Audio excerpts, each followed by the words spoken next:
You bye itel. हाय, मेरा नाम है उपासना और आप देख रहे हैं द लल्लन टॉप का डेली फाइनेंशियल बुलेटिन खर्चा पानी।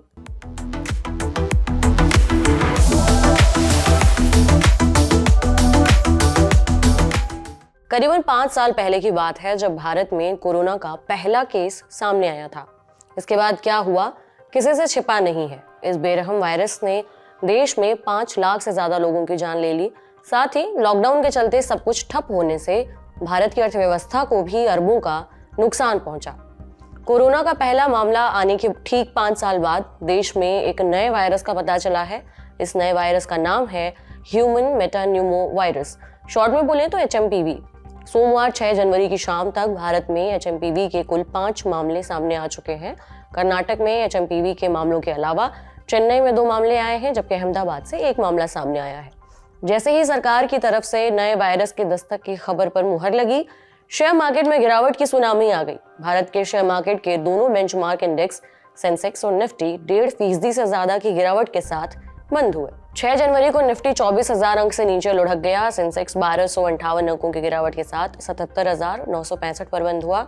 निफ्टी 389 अंक गिरकर 23,616 पर बंद हुआ।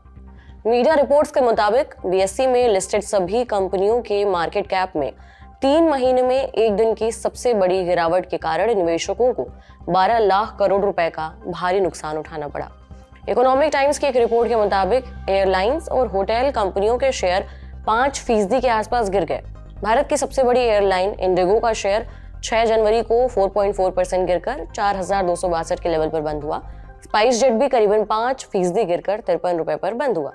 होटल चेन के मामले में इंडियन होटल्स कंपनी लिमिटेड और GVK ग्रुप के बीच एक joint venture Taj GVK hotels and resorts limited 5.26% की गिरावट के साथ 421 रुपए 85 पैसे के लेवल पर बंद हुए। इसी तरह टाटा ग्रुप के होटलों को चलाने वाली कंपनी इंडियन होटल्स लिमिटेड के शेयर भी 3% नीचे जाकर 845 रुपए के आसपास बंद हुए। हाल के दिनों में इंडियन होटल्स के शेयरों में एक दिन में आई ये सबसे बड़ी गिरावट थी। कुल मिलाकर इससे पता चलता है कि HMPV वायरस की वजह से शेयर बाजार में अफरा तफरी का माहौल रहा।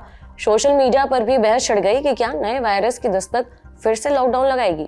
क्या HMPV भी कोरोना वायरस की तरह आर्थिक रूप से तबाही मचाने वाला है, इसे समझते हैं।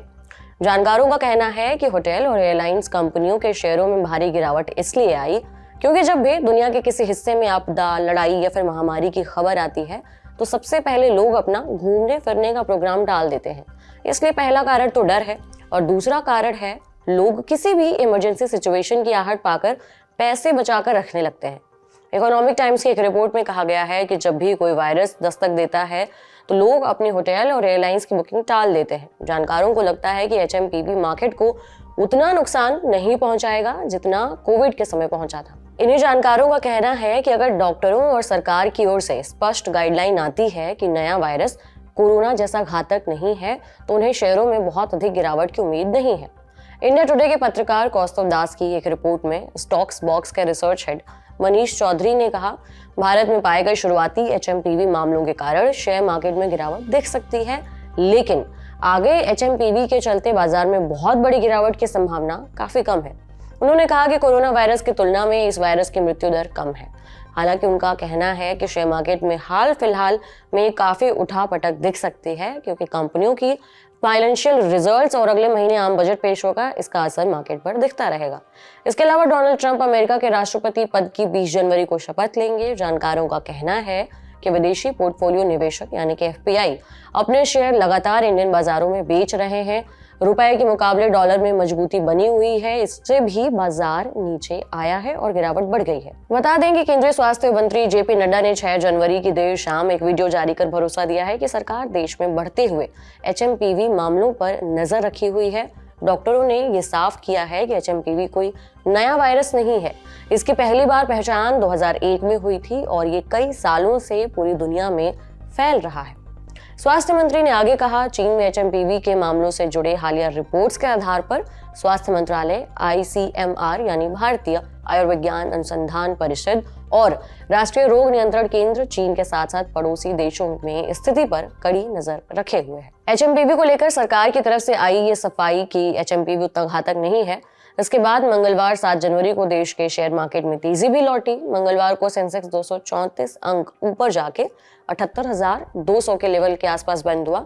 इसी तरह निफ्टी भी 92 अंक की तेजी के साथ 23,700 के लेवल पर पहुंच गया। आज शेयर मार्केट में आई तेजी के चलते शेयर बाजार में पैसा लगाने वाले लोगों की संपत्ति में करीबन 3 लाख करोड़ का फायदा हुआ है। वहीं 6 जनवरी को भारी गिरावट का सामना करने वाले होटल्स और एयरलाइन कंपनियों के शेयरों में भी तेजी लौट आई।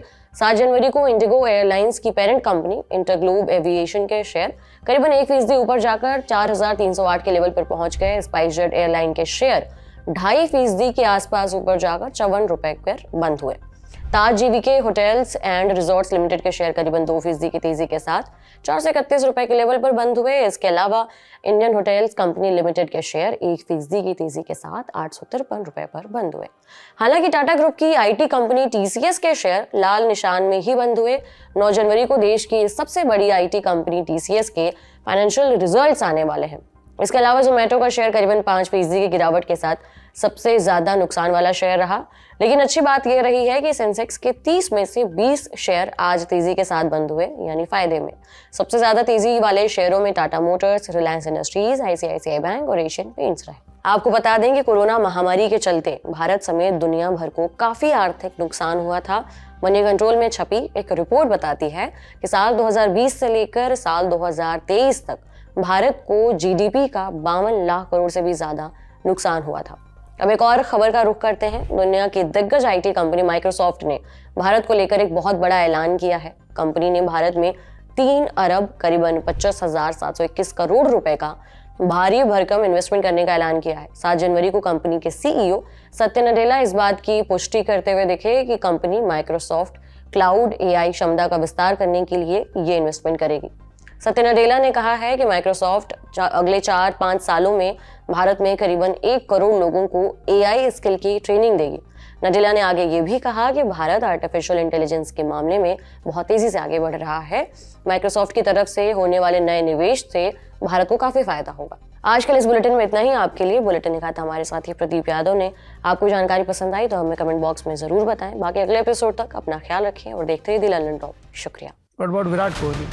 The style of leadership was not inclusive. मेरे तरह बनो तो आप फिट हो जाओ. Like UV Paz instance, yeah.